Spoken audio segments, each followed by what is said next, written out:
You have probably heard plenty of things about prime lenses and why they are great for photography. Things like prime lenses are better quality overall, they are sharper, they have less imperfections, wider aperture that gives you more creative freedom with more bokeh and subject separation, or even that they have a better look and create a special feel in your images. But today I want to talk about one of my favorite things about prime lenses as of lately, and maybe you haven't heard of it yet because it's not the one thing that everyone thinks about when talking prime lenses. I will also going back to the roots of this channel with a photography session in the streets of a pretty sunny Geneva with my 85mm.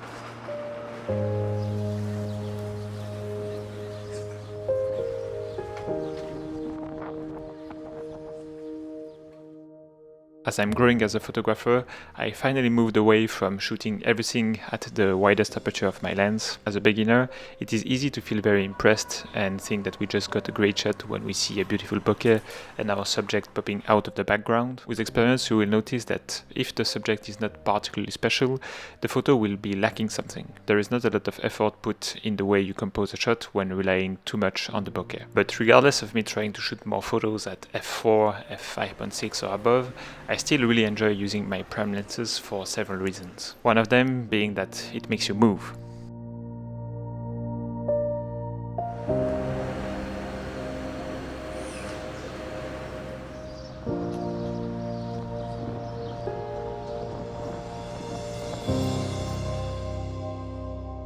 I am sure you have heard of the things like prime lenses are good and you can take any photos, you just have to move and zoom with your feet. But this is only partly true, and particularly the part about zooming with your feet is quite wrong actually.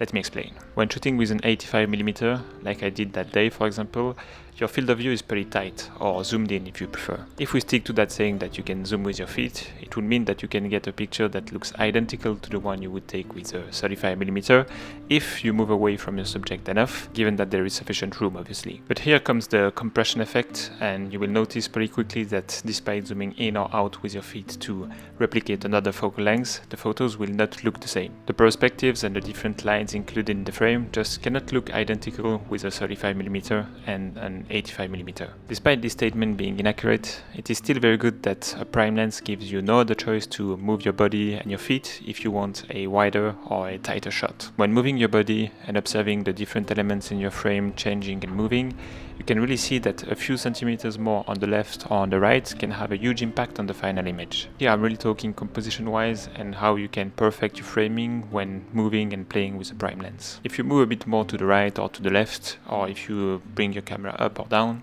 you can close some gaps between elements of your frame. You can also get rid of some distractions and in the end get a cleaner image. If you were using a zoom lens, you would probably end up being a bit more lazy, and instead of moving your body, you would just zoom in or out a little bit. But the thing when you do that, the perspective will not be the same as the initial focal length you were when first looking at your screen or viewfinder. Plus, you would not really understand why your composition gets better when zooming in or out a little bit. In opposition, when using a prime lens and moving your body or your camera, you are way more conscious about your framing, and you are way more likely to understand why your composition is affected that way when moving a little bit left, for example.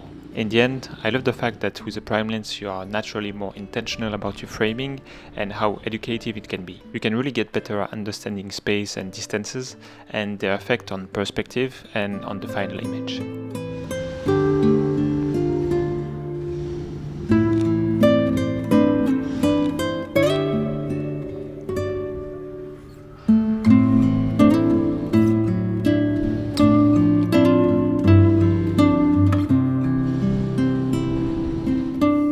That was the main thing I wanted to discuss in today's video. Of course, I also like my prime lenses for the extra bokeh and the overall better image quality, but my favorite things are: one, the weight, they are lighter, and no doubt that with lighter gear you are more likely to shoot for longer and as a result get better photos. And second, how a prime lens makes you move, but not zooming with your feet, right? I don't want to take all the credit for this theory about prime lenses. A lot of photographers are aware of it, whether it's consciously or unconsciously. I also heard my fellow photographer and YouTuber James Popsis. He was talking about that in a video I watched recently.